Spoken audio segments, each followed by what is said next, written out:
everyone, it's Amanda here. I miss you all, especially to my current clients and students, and I just wanted to reach out and say hello, and I hope that you are all hanging in there around this very uncertain, kind of chaotic time. And I know not everyone has been able to quarantine at home, depending on work responsibilities, etc. But for those of you who are staying at home, other than of course the grocery store visit or whatnot, thank you for doing your part and hoping to facilitate a quick recovery from this pandemic. We'll see how long this goes on for. But in the meantime, I wanted to just say hello, of course, reach out, and just remind you a few things that this situation has kind of brought to the forefront, really some opportunities that we might not have found as easily if we weren't in this situation, kind of finding that silver lining in all of this, and one of them being routine. So our ability to invite new routine into our self-care, especially, and into our lives. Now, I know a lot of you folks have young kids who are still in school, and you're managing kind of being a homeschooler or dealing with their online classes, setting that up for them, or whatever it might be. And so I know that's a whole other layer for you, especially if you're someone who can work remotely from home. I know that's an added challenge to your schedule in a different way. But for those of us who might not be working right now at home, might not have children, and maybe are just kind of falling into whatever routine is, just kind of falling into place on its own, I'll just encourage you to just start to maybe create a little bit more of an intentional routine for yourself. And I'm always someone, and my clients will tell you this, that I encourage one step at a time, one baby step at a time for creating new change and new routine in your life, because it takes a long time to do, to really have it solidify. They say, I think it's 22 days to make a new habit, and really a new routine or a new self-care practice is a habit. But the body, our physical bodies, our mental bodies, our emotional bodies really love routine. And if you've studied Ayurveda with me or know anything about it, it's a huge component in tuning into the cycles of nature and the cycles of our own inner nature with the outer nature around us.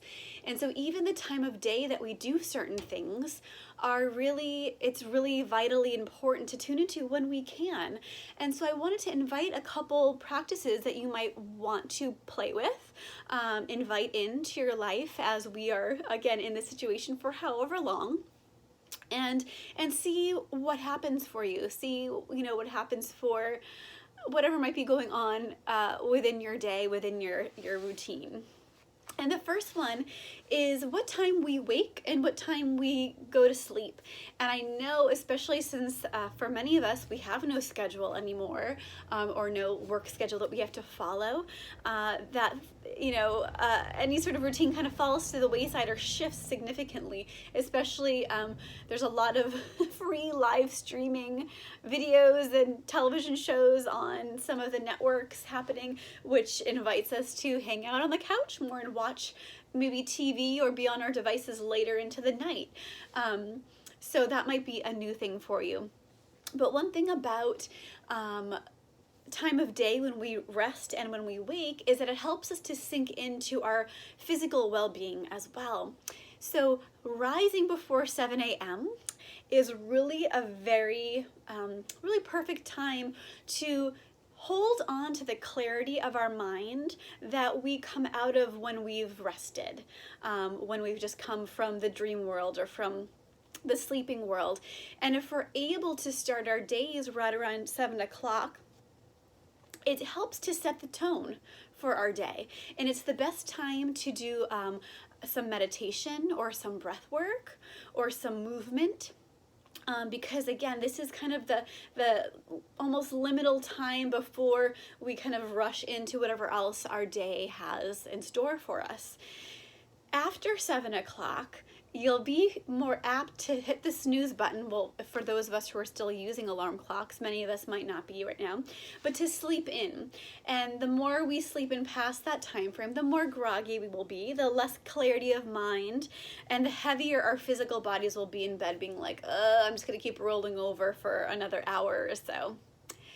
So it's really 7 a.m. or earlier to get that fresh clarity of mind, clarity of really physical body. Again, it's a great time for a little bit of movement, and definitely meditation and breath work if that is in your practice. And if it's not, I encourage you to check out some meditative practices online, or breathwork practices. There's so much free stuff out there right now, which is fantastic. There's so many wonderful businesses offering free opportunities to delve into, educating people in a different way during this time.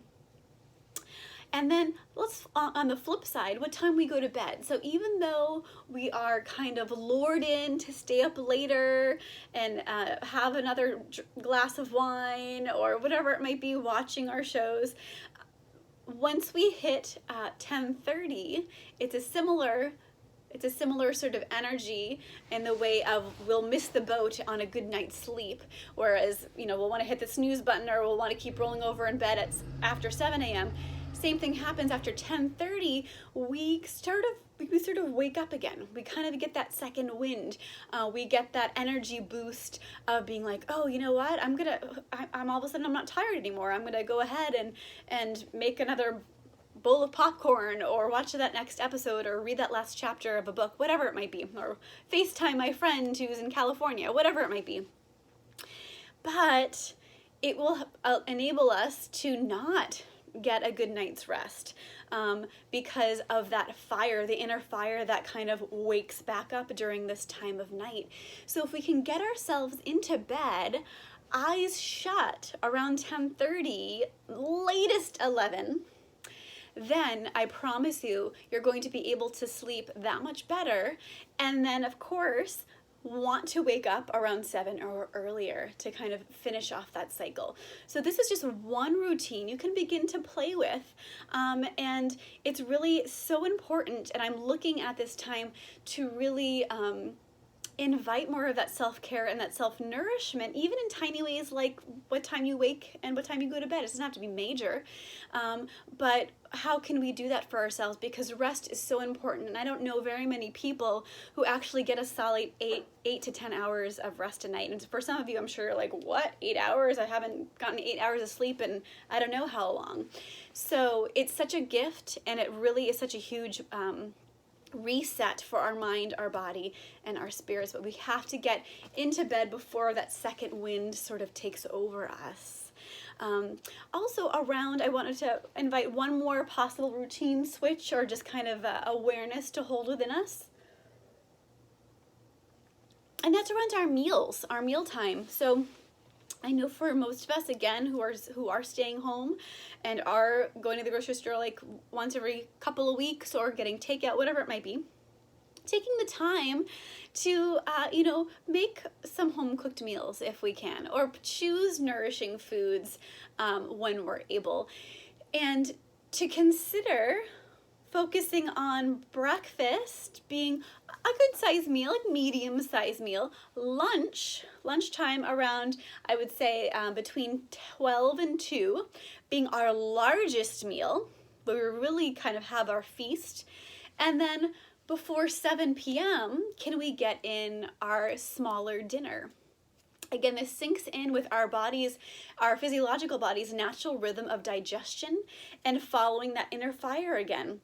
So we're talking about the inner fire at night when we're getting ready for bed and we get that second wind. That inner fire is for detoxification and reset physically, mentally, emotionally when we're resting and not conscious, when we're sleeping. But when we're awake and it's that same time frame around 12 to 2, that's when our inner digestive fires are most alive. And so we're using all the food we're giving ourselves during that time period to really, cook it well, to assimilate, to digest, absorb all those nutrients so that we'll have enough energy to push through to the end of our days, whatever that looks like, okay? And then on the flip side, if we're eating a very heavy meal at 7 p.m. or later, we kind of get closer and closer to that second fiery time when our body needs to detox rather than worry about digesting food you've just shoveled into your mouth that late at night. And I know a lot of you are like, oh man, I never eat dinner before 7. And that's totally fine. That's totally, can be your truth. But right now, if you have the availability to make that awareness shift and to even, just even by increments, eat 5 minutes earlier every day and see if you can get yourself more in the time frame of 7:30 for your dinner time, and to not make it your biggest meal. Try to have lunchtime be your biggest meal. Again, for those of us who aren't tied into a schedule of, having to take a really quick lunch break or whatever it might be from work, because a lot of us are not in that right now. The way that our body digests food and the time frame around the clock when the certain energies are available to us really influence our inner state and our mental state as well. So we're really following the natural cycles of nature around us and tuning into our own cycles to sync them up together, to just make those small shifts. My final request or my final suggestion, or just kind of maybe a little inspiration, and those of you who follow me regularly are probably like, oh my gosh, of course she's going to say this because she won't shut up about it. It's water. We have time to be home and be conscious about our water drinking, so there's no excuse about hydration. And hydration is one of the best things to flush the body of buildup of toxins, of any microbes lingering around, to keep everything moisturized, right? We don't want to dry out. That's not helpful when we're fighting off things that might be floating around us, right? We want to keep everything hydrated, thinking about not only water, but also healthy fats. So if you're able to eat lots of avocados and adding, nut butters to things, and nuts and seeds in general, and eating, healthy oils, adding virgin olive oil, or coconut oils or flaxseed oil to your smoothies if you're doing smoothies, or oatmeal. Thinking of nourishing and hydrating through water and through oil this time, because it's still even though we're in spring, there's a lot of dryness still around, at least here in New England. So just some things to think about when you wake, when you sleep, when you have your largest meal, and what time you eat at night, and just keeping yourself hydrated. 3 simple little shifts that might help you take better care of yourself during this time, and might make you actually feel a lot better. And do be kind with yourself right now. A lot of us are trying to stay as productive as we were before this all hit, and hey, you know what, it's not going to be the same, and that's okay. And you might have a lot more on your plate, again, if you have kids or other remote work at home kind of that you're trying to manage. So just let it be what it is. But for those of you who are feeling inspired to maybe make a couple shifts because you have the time and availability for it, then this is what I offer you. Thank you so much for tuning in, and again, I miss you. I wish you well. Please feel free to email me, message me. I love to hear from you guys. Thanks for those of you who have been tuning in and taking advantage of some of my offers that I've been throwing out to you all. And I hope to talk to you in person soon. All right, guys, stay well.